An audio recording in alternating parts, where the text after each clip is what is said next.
Stories are the most powerful thing on earth. They are literally life and death. Wars are waged based on the story of who is the hero and who is the villain. You are the result of a story your parents told each other, the one-night stand, the soulmate, and friends who became so much more. Life and death. So wouldn't you like to understand them better, these stories? How Story Works, an elegant guide to the craft of storytelling by Lani and Rich, demystifies stories and helps you understand why you love what you love, why you hate what you hate, and why prologues are almost always a bad idea. How Story Works by Lani and Rich. Available on Amazon in ebook, audiobook, and paperback form. Get your copy today.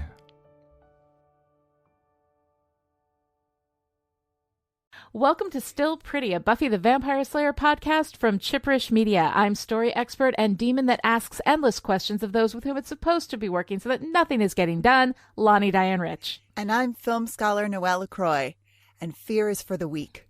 That's my motto. Either that or live in the now. I haven't decided yet. Anyway, we're here to talk about Killed by Death, the 18th episode of Season 2. Killed by Death aired on March 3rd, 1998, and was written by Dean Batali and Rob Desautels, a name I still don't know how to pronounce, and I probably will never pronounce it correctly.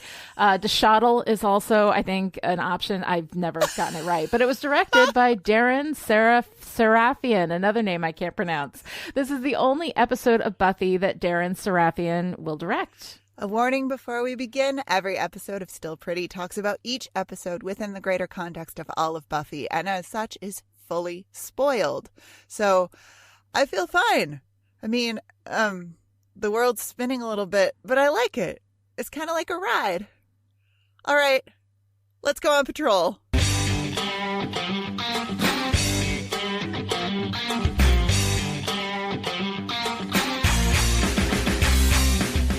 In Killed by Death, Buffy comes down with a flu and ends up in the hospital. While in a fevered haze, she sees a monstrous-looking thing prowling the halls. She follows after it and bumps into another patient, a boy named Ryan, who also knows the monster is real. He comes at night. The grown-ups don't see him. He was with Tina. He'll come back for us. Who? Death. Xander keeps watch in the hospital hallway, waiting for Angelus to show up, who eventually does, of course. Xander stands up to him and runs him off. Buffy remembers playing superheroes with her cousin Celia when they were young, and she saves Celia from the imaginary danger. When everyone comes to visit, Buffy tells them what she saw the night before, and that a little girl died. While everyone else is ready to blame the fever for Buffy's monster sighting, she's not so sure. This little boy Ryan is afraid of something real.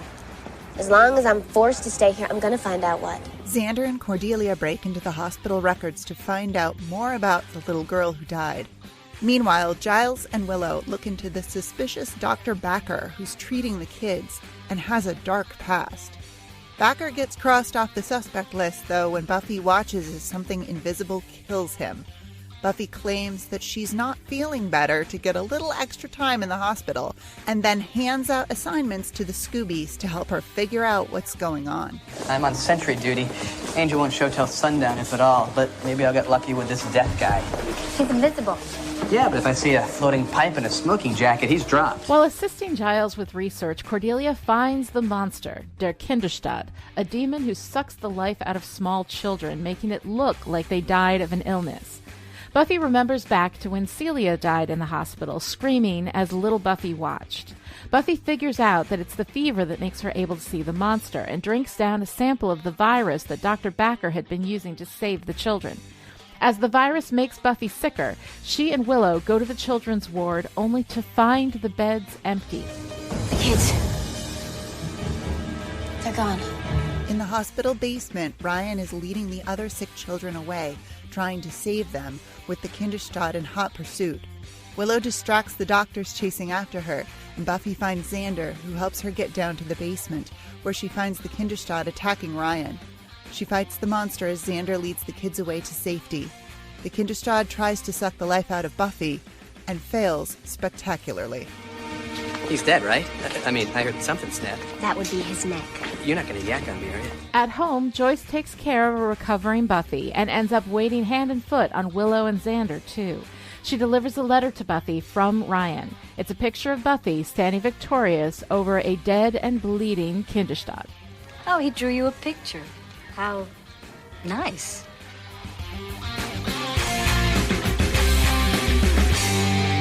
Okay, so, Noelle, I have to say, Killed by Death is never one of my favorite episodes. It's always one of those episodes that just feels kind of shoved in. It's weird. It has, with the kid in the hospital, it kind of has this reminiscence with Nightmares. Often I get these two episodes confused with each other, Nightmares from season 1. So for me, this has never been one of my favorite episodes, although I do think it does spark some interesting conversation.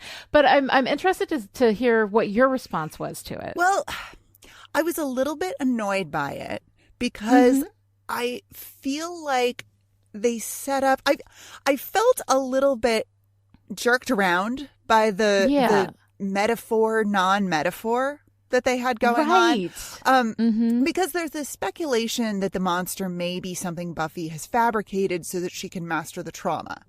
And I'm like, all right, that's a compelling story. But then we get all of these misdirects and these like not quite misdirects that create this sense that like, oh, it's this, maybe the kids are seeing a bad person. Oh, but it's not a person. Yeah. No, it's really a monster. Oh, wait, but no one can see it. But wait, like, I don't, pick one, guys. Pick one. Yeah, exactly. We fetishize this idea of the surprise in fiction, right? And I completely blame M. Night Shyamalan. He made this a million times worse. This has been around for a long time, but he just made it terrible with everything that he did and then tried to recreate, through his work throughout. It's awful.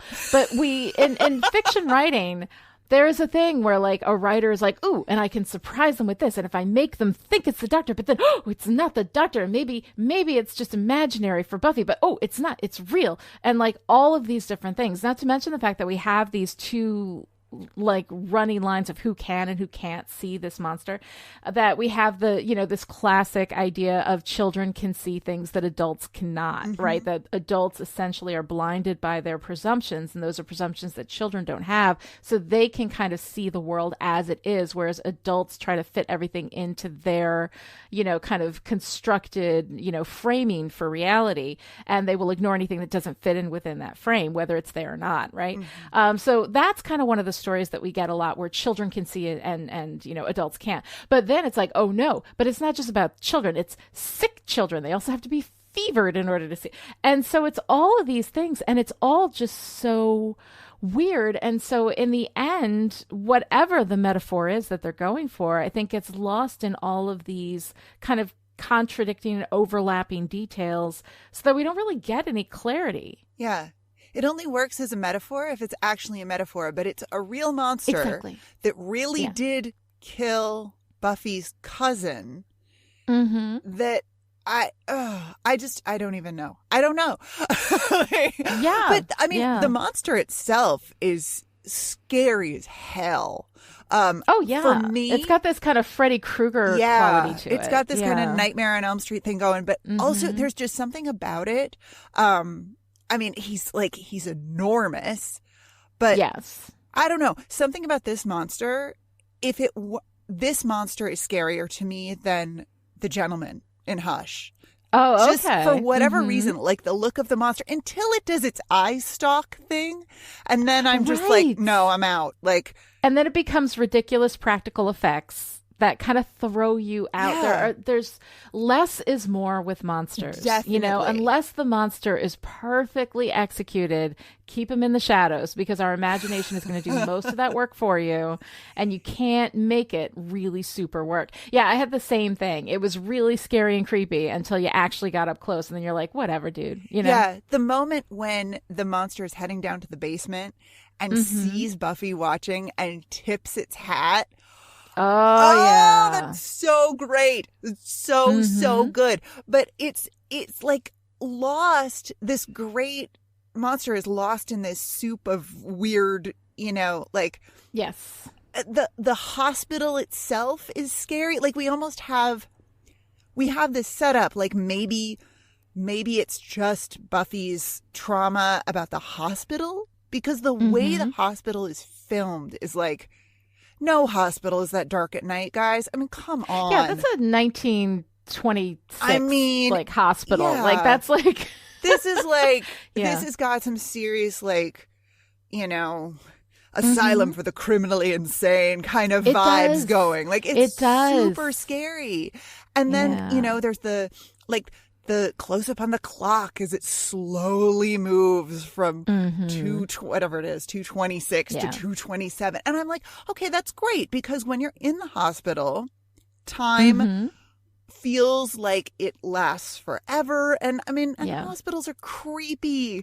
I mean, the first time we see the security guard kind of noticing Buffy walking up and down the halls, and like he's just filmed in this super sinister light, and it's like, ooh, and the doctor's maybe doing something creepy to the children, and then Giles's comment about children see our true faces, and you start to think, oh, maybe it's the hospital.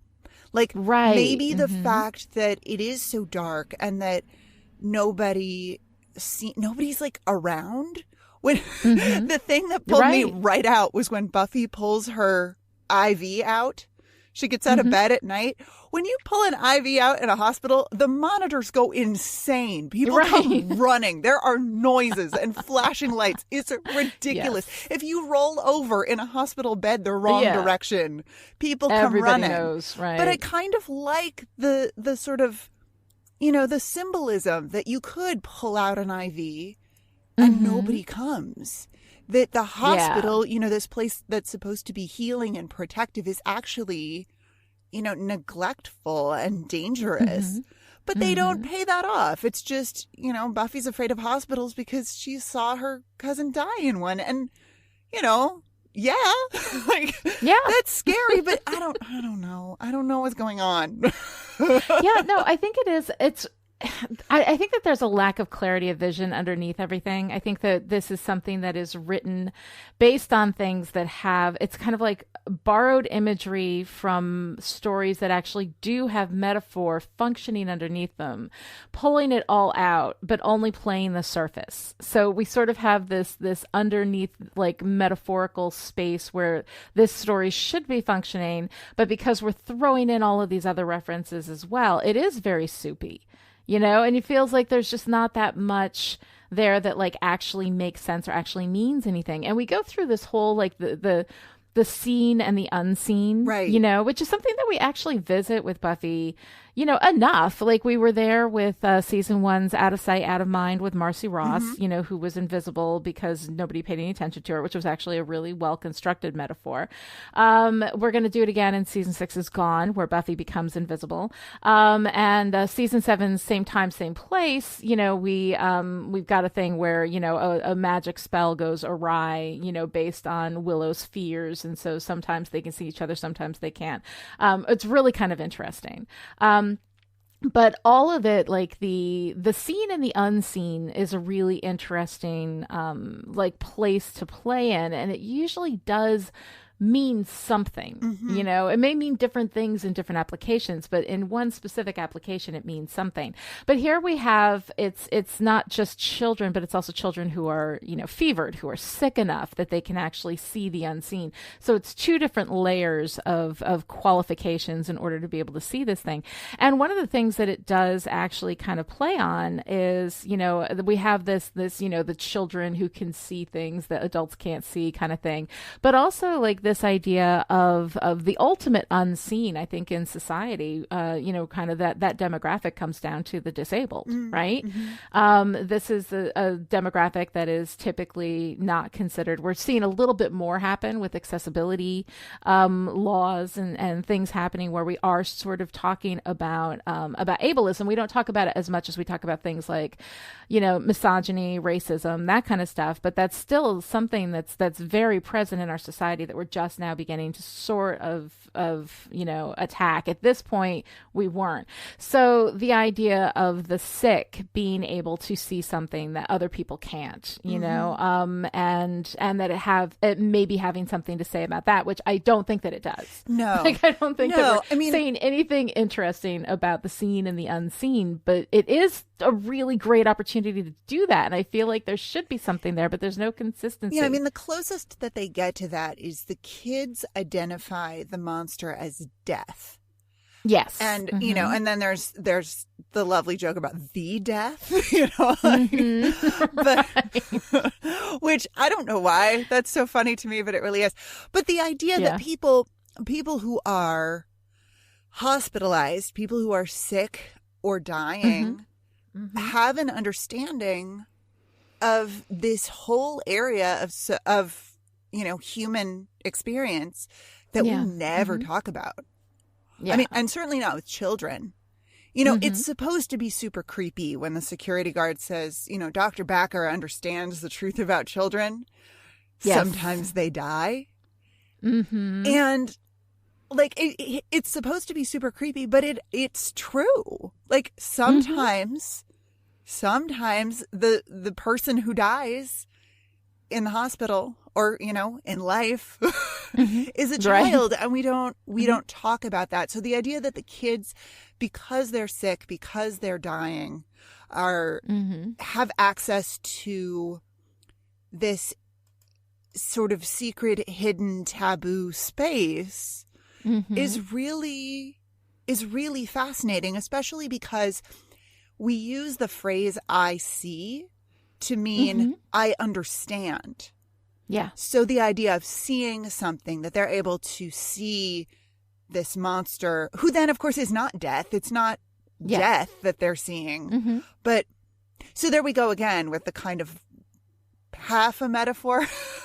Yeah, right. But I do like the idea that the kids are very matter of fact about it. Mm-hmm.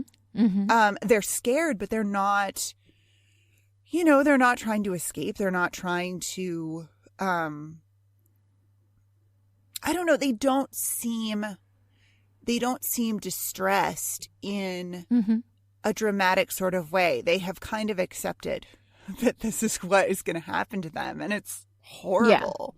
Yeah. Well, until the end when Ryan fights back by taking the kids and leading them into the basement. Mm-hmm. Yeah. Which, of course, makes them sitting ducks for this thing. Right. Why lead them into the basement instead of, out of the hospital? Right. Where this thing lives. Right. But but that's after but he's a child and he's feverish. Right. Sure. Yeah. And that's after he's talked to Buffy, which I think is really fascinating. I love Buffy believing children when they tell her things. That just because we don't believe kids. Kids will say, I saw this and it was scary, or I felt this and it didn't feel good to me. And adults go, oh yeah, or it's nothing, or the worst, of course, is, well, he's just a kid. What does he know? Yeah. Mm-hmm. Using someone's age to dismiss their very real experience of terror is just, that is a personal pet peeve of mine. But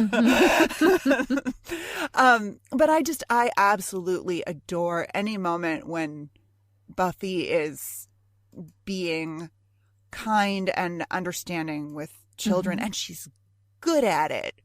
Yeah. Affirming for Ryan that this is monsters are real. You're absolutely right. And there are real heroes too who fight monsters. Yeah. Mm-hmm. And that was delightful to me in this weird mess of an episode. Buffy. Right. Well, and I found that really interesting too, because we've had this with Buffy a couple of times, right? I mean, already right now we're in this little boy, that Buffy sees and Buffy believes, right? We've had kind of a 3-beat with that, because we have this moment with Billy from Nightmares in season 1, right? She sees this little boy, she follows him, she asks him, she finds out what's going on, she believes him, she defends him, right? And then he wakes up and he's able to stop the nightmares. Then we have the Colin, the anointed one, right? The little child who is created into a vampire, and a little child will lead her into hell, right? As the prophecy that leads her to the master, at the end of season 1. And now we have Ryan. And in each of these instances, we have varying degrees of innocence with these boys. Like Billy is purely a victim, right?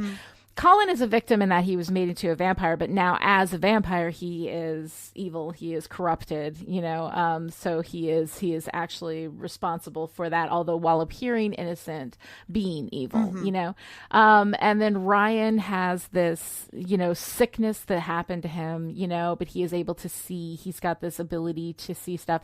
And I find it interesting that we have this imagery of like, and this happens a lot, especially it happens a lot in horror, right?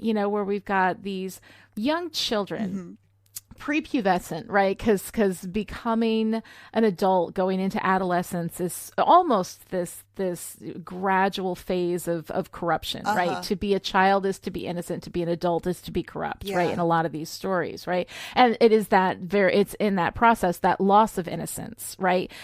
Which we often associate with sex, but is actually associated with realizing that the world is a much more terrible, dangerous, rotten, stinking, vile place than we like to allow children to believe, right? So here we have these boys who are on the very verge of that transition into adolescence, during which they will lose their innocence, they will become corrupted, but while they still have their innocence, they are appearing in these places and leading Buffy to the fight, leading Buffy to the solution, leading Buffy to the danger, to the monster, right? So we have this imagery over and over and over again, and that's something that if it served a narrative purpose, I would refer to as a 3-beat.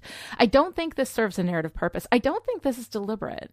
But when you see the same imagery popping up over and over and over again in somebody's work, and even though all of these episodes were written by different people, it's all under the supervision of Joss Whedon, right? And to see these young boys that are on the verge of the inevitable corruption of growing into men, right? Which adds this corruption of the patriarchy, like what the patriarchy does to little boys. That little boys can be good, but then they get pulled into becoming like the patriarchy's foot soldiers as they grow into, adolescence and corruption, and then they can't help but become Shadow Xander, right? So I'm looking at all of this and I'm just like, and okay, this, first of all, I have absolutely no right to say any of this. This is all just my perception. I don't know Joss Whedon. I am not close with him. I've never met the man. I've never spoken to the man. Hopefully I never will. Just because I don't like meeting the people that I talk about. I don't like, I want to be able to talk about people. When I meet people that I talk about, whose work I evaluate, I usually end up adoring them. And I think that's going to affect the way that I see the work. And I want to make sure that my work is pure. So I really don't like meeting the people that I talk about. But anyway, that's why. But the whole thing is that I look at this and I see this little boy on the verge of being pulled into, an essential and inevitable corruption of growing into a young man and then a man, right?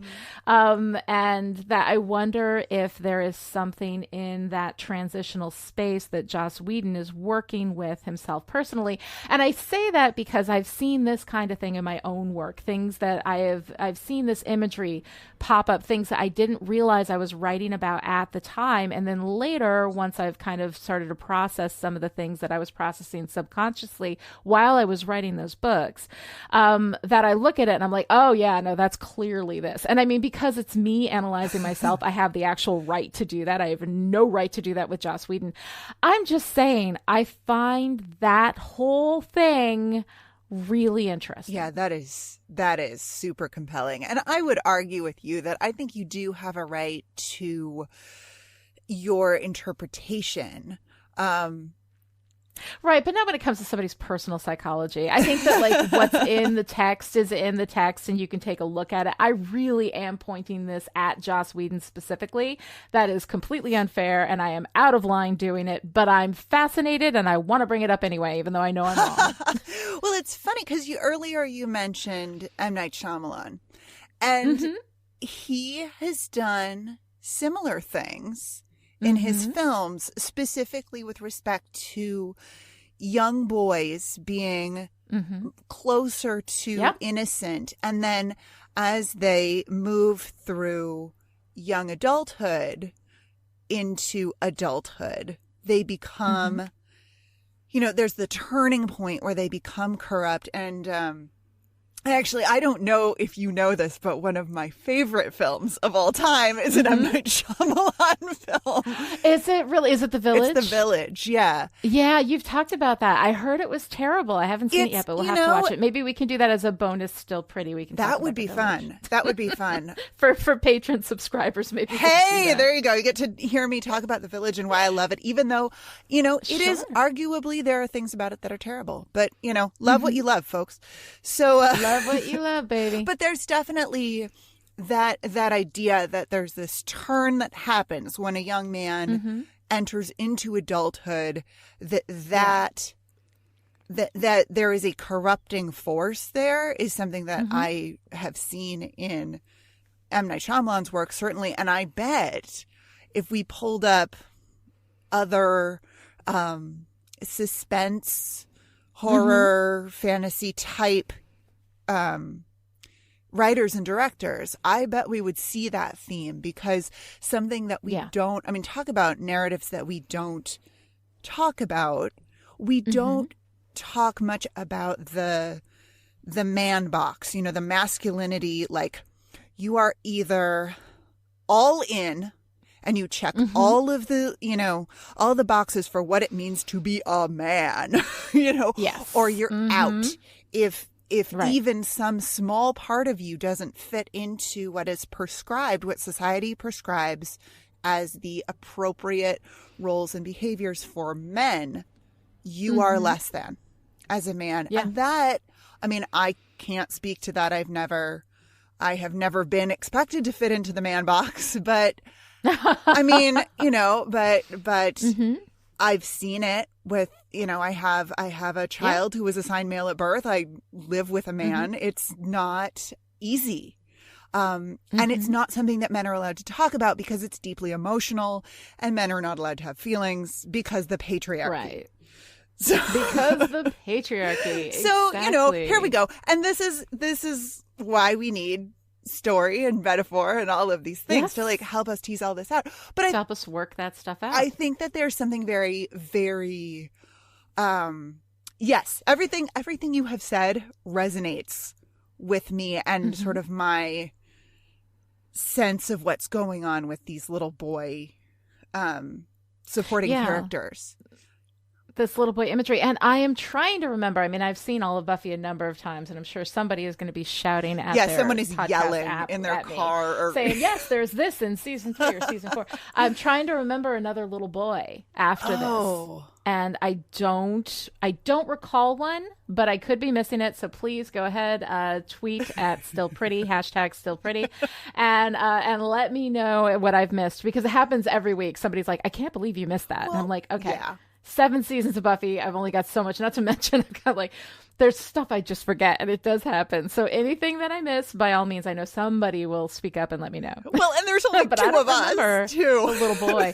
Yeah, I don't remember the little boy. Another little boy character really and maybe there's one that's so obvious and I'm just missing it, but I don't remember another one. So it's interesting to see these 3 kind of little boys sort of reflecting on each other, and especially in this very, very similar context. of the innocent child that leads her to the monster. Yeah. And considering that these are boys that are on the very verge of being drafted, as the patriarchy's foot soldiers, which women get drafted into, Oh, too. yes. I mean, let's not forget, women are as much a foot soldier for the patriarchy as men are, because we're cultured, to be that way. We're socialized to be that way. And it takes a lot of, deep thought and willingness to kind of, be difficult to fight that battle. But it is really interesting to me, this idea, and how this shows up a few times in a very similar kind of context, visually similar kind of context, this little boy leading Buffy to the monster to slay. It's really, really interesting to me. So I don't know. I'm interested in unpacking that. I've probably read way more into it than it actually deserves, but that's what this is all about. That's what makes this fun. Reading way more into something than it probably deserves is my love language. So exactly, you're just lighting up my heart. Really so you mentioned Shadow Xander. Yes. We get some really interesting Xander in this episode. Xander is interesting, and I don't know how I feel about him here. I don't know if I love him or hate him. I don't know, Noelle. So tell me, what do you think about Xander? Tell you how you feel about Xander in this episode. Give me something. Yes. Tell me how I feel, because I am torn. Like, I like that Xander's being heroic. I like that he's standing guard at the hospital. I like that he stands up to Angelus, which is no small thing. Yeah. I mean, he is a human boy. Yeah. He's 16 and he's standing up to one of the world's most vile and dangerous vampires, who also has a very personal beef with his, friend and that whole group of people. So this is very dangerous. This is very brave of him. He stands up to him. He looks him in the eyes like, yeah, I'm willing to have you run through me. Yeah. Before I let you get to Buffy. And I actually like all of that stuff. But at the same time, it feels like it's in service to this weird obsession that Xander has with Buffy, which we still haven't put to bed yet. We had that weird sexual tension with them a couple of episodes ago. We had the weird, thing where she throws herself at him during the love spell effects. Yeah. And he's a hero for not, taking advantage of her inability to consent, which is a whole other discussion to be had, which we had actually in Bewitched by the Bewildered. So you can go listen to that and we'll talk about it there. But we're still playing this romantic obsession with Buffy, and it's gonna end and die out soon enough. But every time it comes up, it's weird and it's awkward, and I feel like it takes something away from what makes Xander great, in this episode, because I like him on the surface, but underneath it all, it really drives me nuts. And then we have that scene with him and Cordelia after she has been charming information out of Willie Garson from Sex and the City, who some of you may have recognized every time he shows up. I know, I love it. It was so good to see him. I love that character. I love that actor every time he shows up anywhere. But he's the security guard. Cordelia is charming him. Then Cordelia and Xander have this whole discussion about, she sees so clearly that he is, still got a thing for Buffy, that everything is always about Buffy.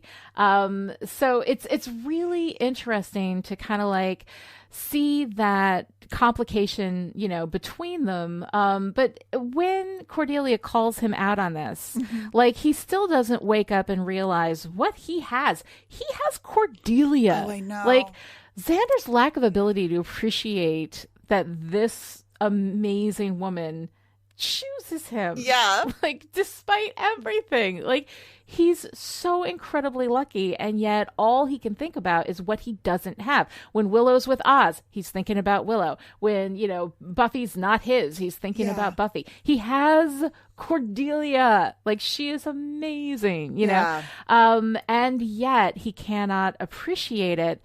I find that very frustrating, and I really am curious to see what your responses were to Xander, because I'm just torn. There's a lot of great Xander in this episode at the same time. Okay, so Xander, we start with Xander leading the patrol in the graveyard, right? Yes. Xander is just, and, Buffy's about to stake him, and he says, my life just flashed before my eyes. I need to get a life. I gotta get me a which new is life. so yeah. good.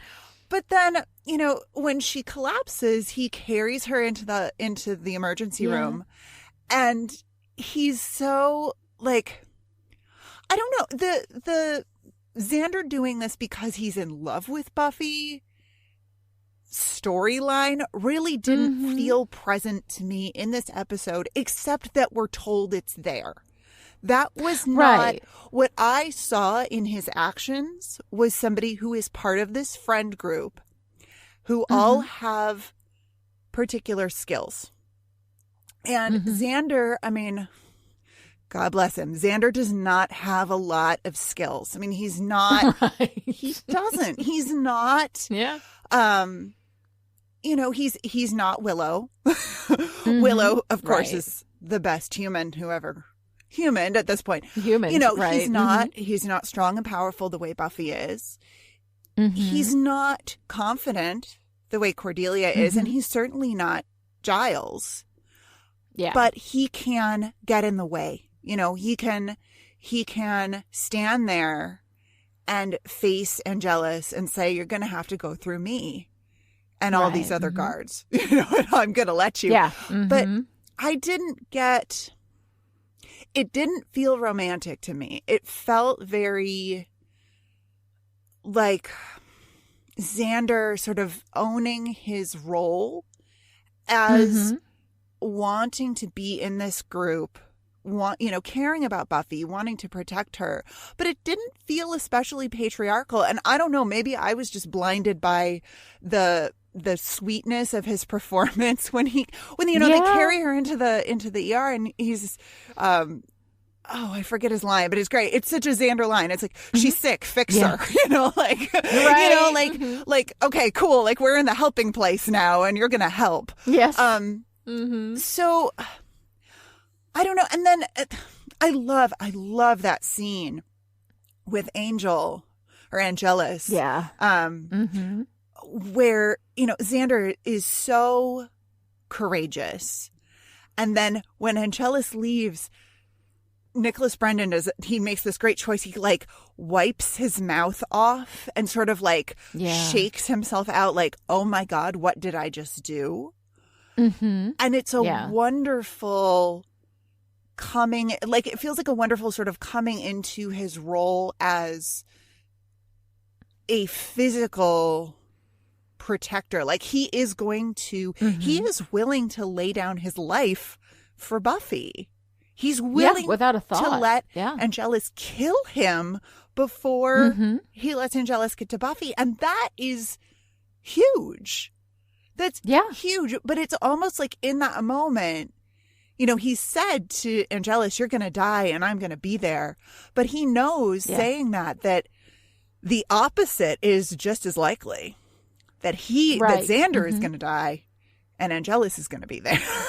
So I don't know. I had a lot of confusing feelings about Xander, Lani. I feel like maybe I'm going through something. Maybe. Well, no, because I love Xander. Like, my default state is to love Xander. The ability to see Shadow Xander has been a long time coming for me.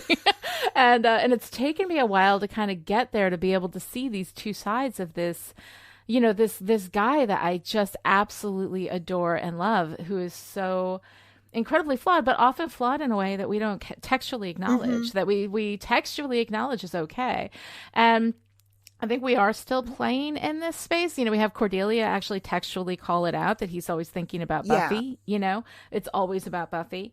But I don't know. Like, I love everything about Xander in this episode, but it is this idea that he still feels possessive of Buffy, that he still feels entitled to Buffy, that this is this wonderful part of him, this heroic part of him that I love seeing, is motivated by something a little darker, and a more shadow Xander than light Xander. So yeah, I don't know. I'm very conflicted about my feelings for Xander, but I'm not at all conflicted in my feelings for Cordelia, who I love with my whole heart. Oh, Cordelia.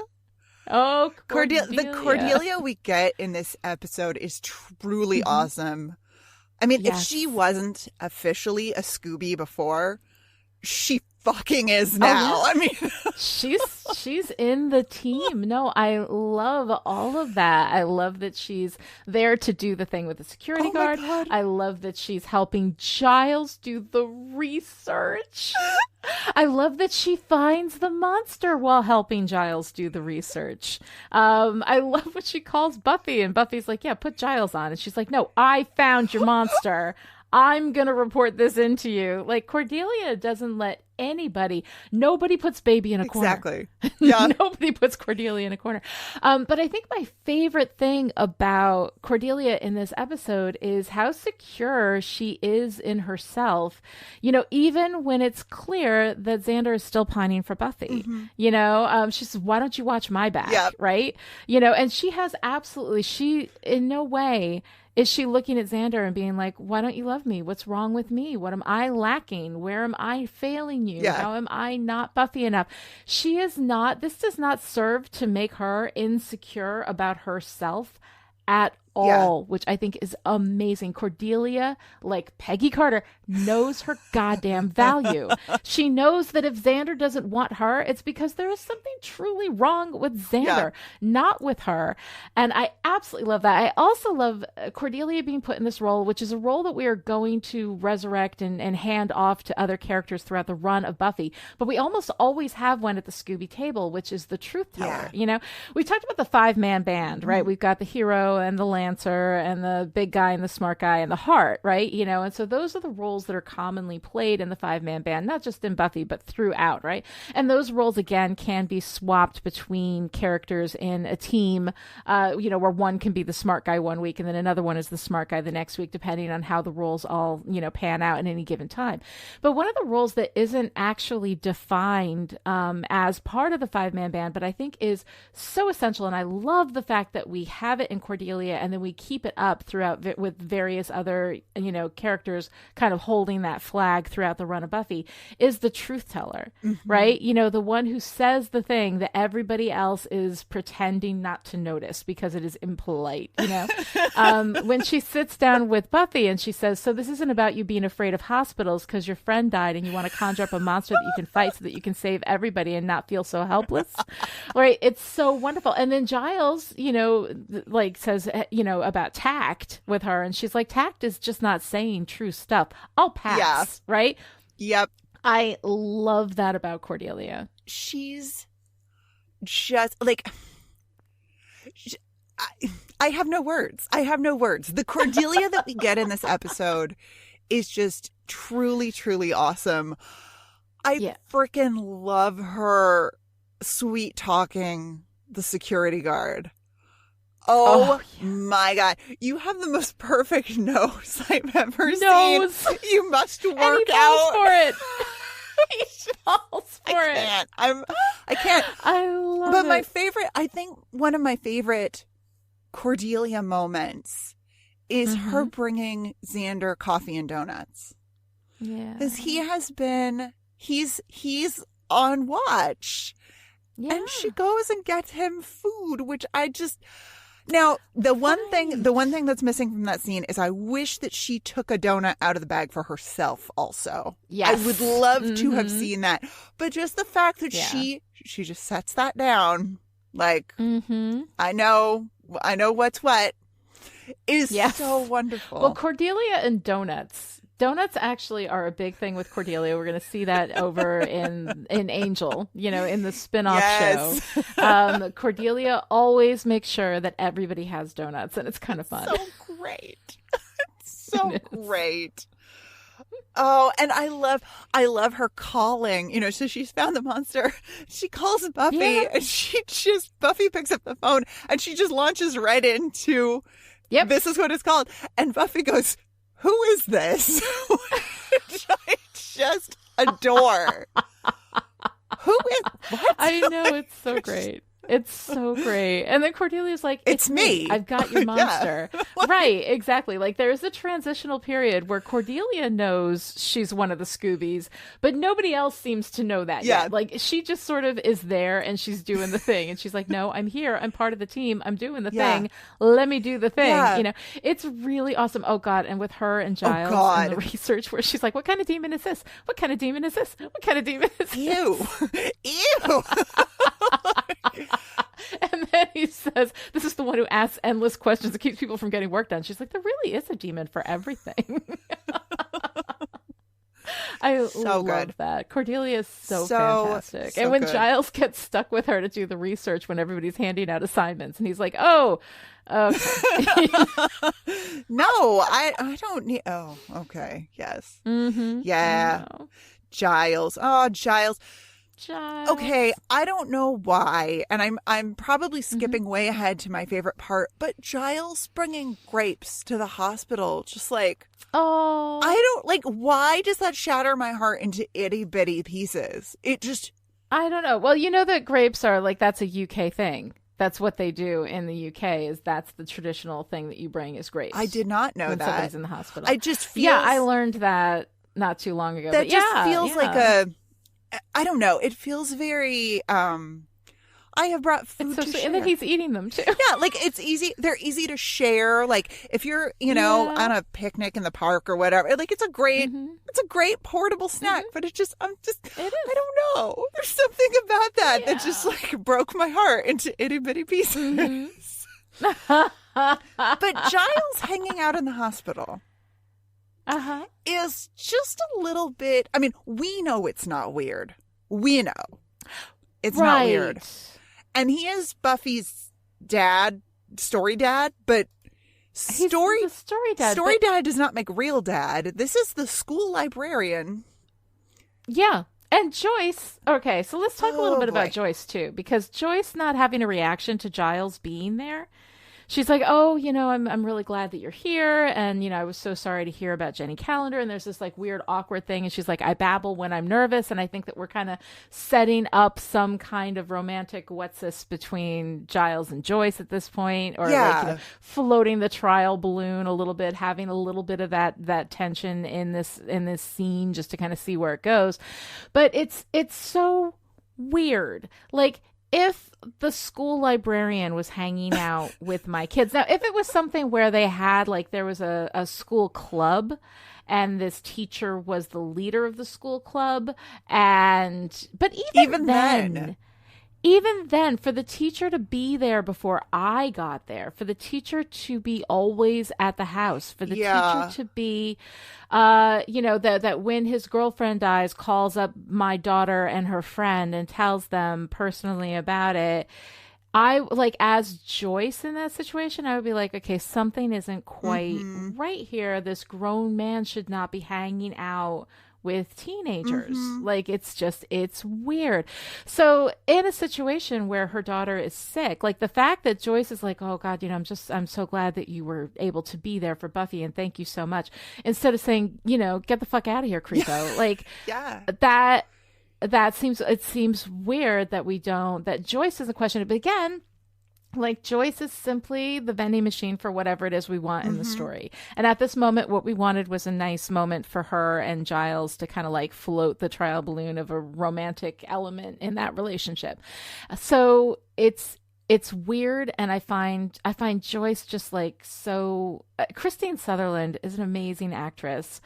She's so underserved by everything that they've given her so far, you know?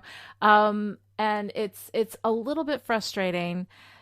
It's weird. I don't like it. I want her to be an actual character. We don't treat her like an actual character. And it just bugs me. Yeah, she's not even written like...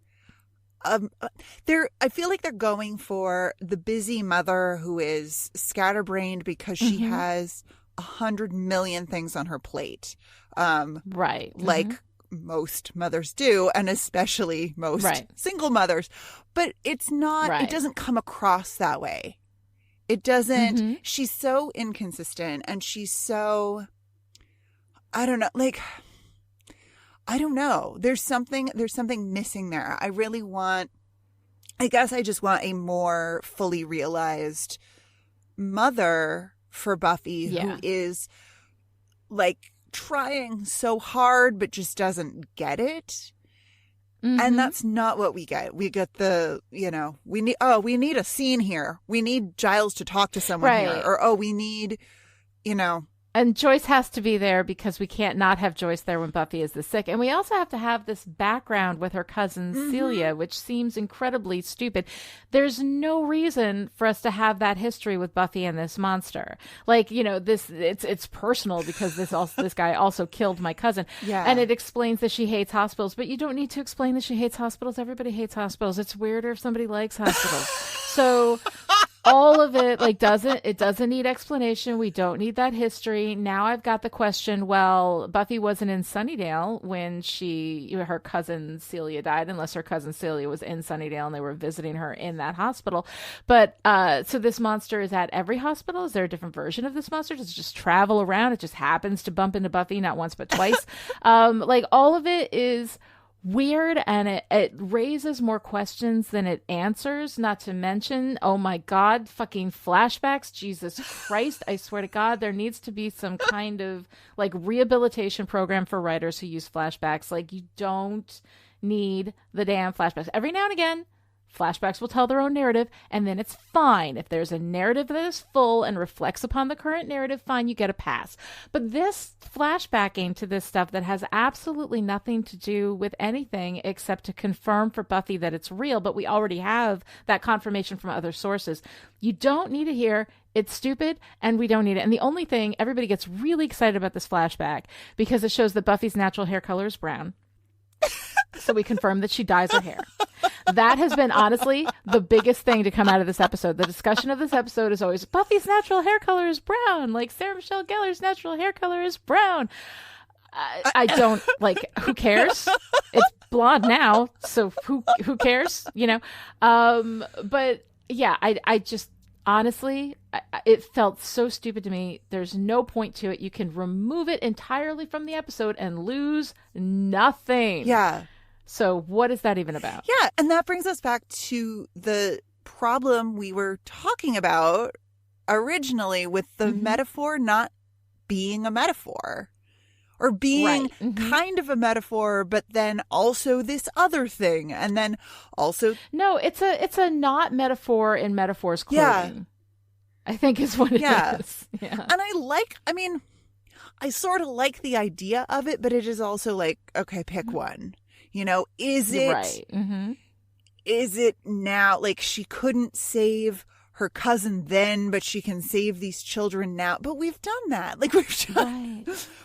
And it makes no difference because we still have children at risk. It's not like the fact that it's personal, the fact that she's had an interaction with this monster before adds anything to her motivation or does anything to affect maybe Joyce and her relationship with it, or, which is something that her niece died and her daughter was there, when the niece died. And that could be traumatizing for a kid, even when the niece dies for whatever reason. So all of those things combined, what the hell? What is it? But we do nothing with that history. And if you remove it entirely from this episode, it changes nothing. Yeah.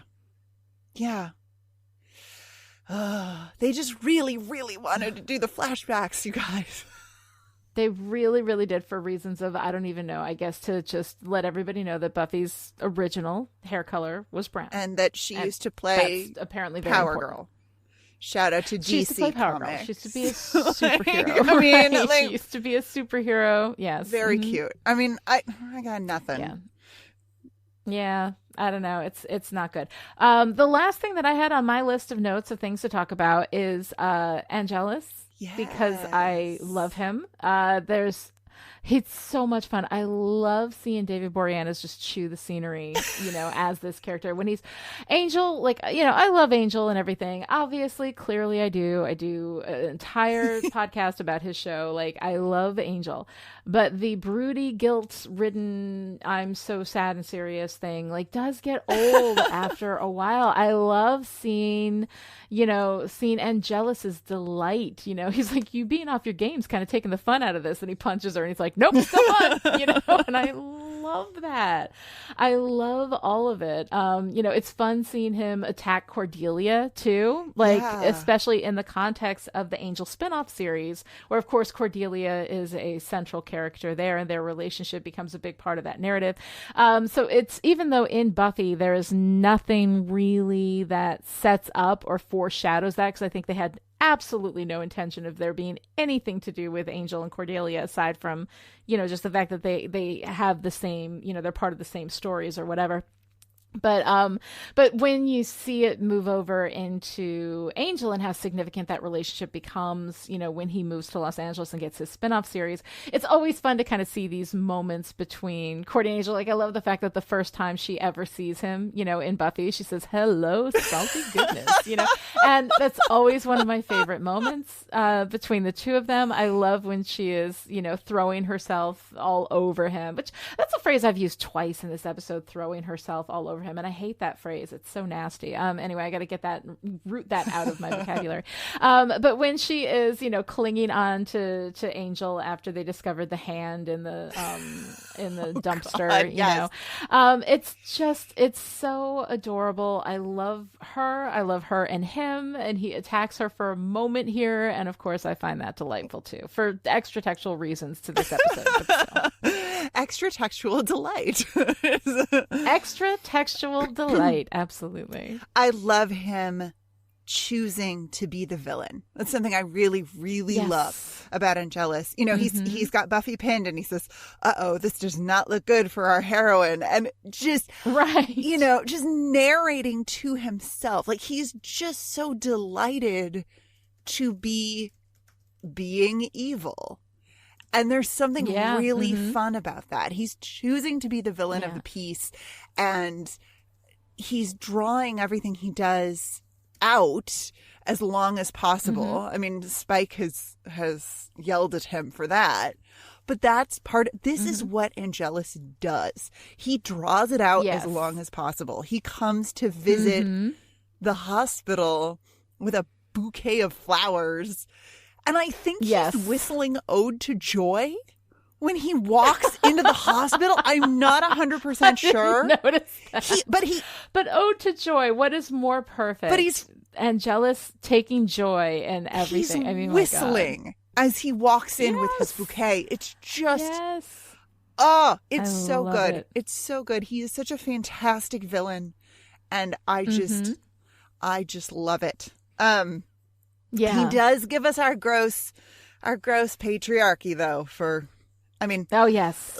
when he leans into Xander and, he's taunting Xander and he says, "I got there first," about Buffy. I'm just like, I need to shower for a week. I know. It's gross. But at least if the patriarchy is coming out of somebody who's supposed to be evil. Yeah. At least there's that. Yeah. And I'm down with that. I mean, he can be gross and evil. Whereas usually we sanction it. We're like, yep, absolutely. We rubber stamp that patriarchy at least once an episode. So it's nice that this episode we didn't. Yes. All right. Well, that takes care of Arg the patriarchy, I think, for this week. So what are you wearing, Noelle? My goodness.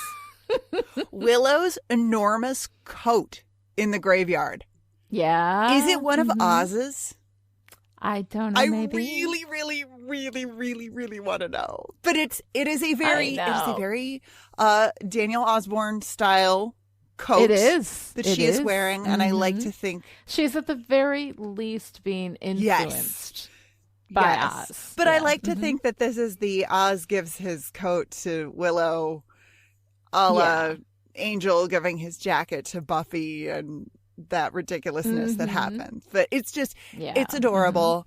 And then we've got Buffy's white robe in the hospital, which is a brilliant choice. It makes her look super vulnerable, and it's reminiscent of a hospital gown without actually being a hospital gown, because standards and practices. Right. But also, she is the titular character. She's the heroine. We want her to look pretty, and hospital gowns look good on exactly no one. Right.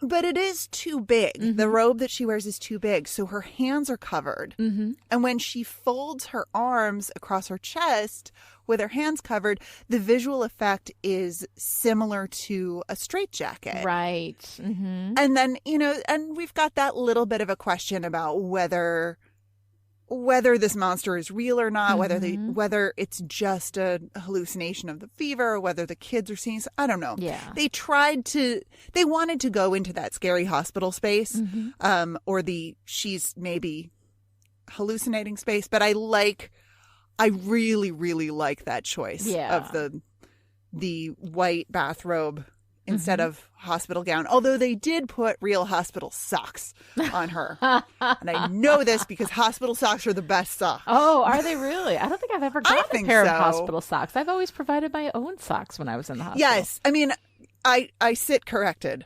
Hand knit socks are by far and away, the most superior of all socks. Most superior? Is that grammatically? Whatever. Superiorist? It's fine. Yeah. Superiorist. Right. Most superior.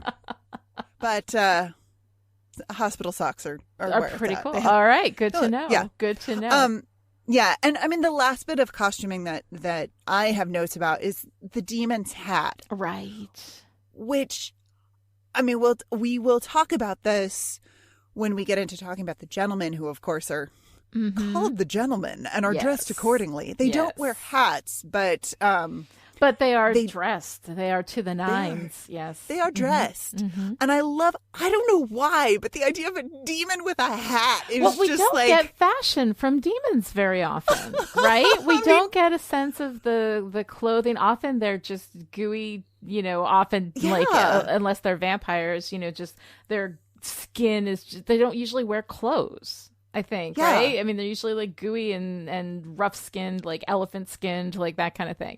So it is interesting to have a character, a demon character that actually has, a little style going on, right? Yeah. Yeah. And then of course the demon tips its hat at her in recognition, and I love it. It's so good. No, it is. It's so good. Really, really very cool. All right. So I have a thing for girl power moment of the week, which I think goes to Cordelia for me. I love Cordelia knowing her value in every space she's in. Everybody makes fun of her constantly, and she does not care. She defends her right to be in the Scoobies, first with Xander. She defends it with Giles, and she defends it with Buffy. Like, everybody around her is acting like she has no right to be there and she has no role, but she never lets that make her question herself. I love that about her. Yeah. Cordelia is a force. She's pretty good. All right. So Noelle, what was your favorite part? Oh my gosh. Well, I love the demon hat tip. Yeah, that's pretty good. That might be my favorite part. But I think my favorite part is everybody coming to visit Buffy in the hospital, and Xander brings what he says are flowers, but are actually balloons. Yes, I don't. That's another bit of charming Xander that just gets me. Yeah, and I push against it because I have conflicting feelings about Xander. I know. But Xander is complicated. Yeah. He says flowers flowers from a lady. Flowers from she a says, lady. I think they call those balloons. And he says, put them in water. Maybe they'll grow. It's very, very cute. That's Xander's so kind cute. of adorable. I mean... Yeah. No, that's pretty good. And of course, Willow brings homework. Yes. Homework that is done. All it needs is to be signed. That is serious. That is very good. That's real love right there. That's absolute love. And of course, Giles brings grapes and Cordelia brings nothing. Of course. She didn't know that they had to bring gifts. And then Giles was like, it's just a thing we humans do. Yes. Well, I have to say, my favorite part is a Xander thing, too. And as much as, I'm conflicted about it, I love the way he stands up to Angelus. I love the way he looks him dead in the eye and says, yeah, you'll probably kill me, but you're also going to have to go through all of these people, and I just kind of want to see it what happens, you know? Yeah. I love that from Xander. I love his heroism, especially considering that out of everybody, Xander is the least, like, you know, quote unquote special. You know, he has no special powers, nothing that makes him, you know, exceptionally qualified to be able to stand up to this demon world aside from his will. And even though there is that creepy, weird hint of the possession with Buffy, that kind of fuels a little bit of the subtext of that scene, I don't care. I just like it. I just think it's nice. And I'm going to stand by it and love it anyway. Love what you love, man. Love what you love.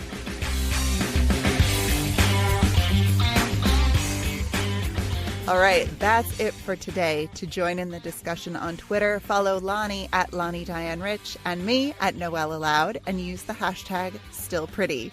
You can also visit the Chipperish forums. Go to chipperish.com, click on forum, and join in the fun.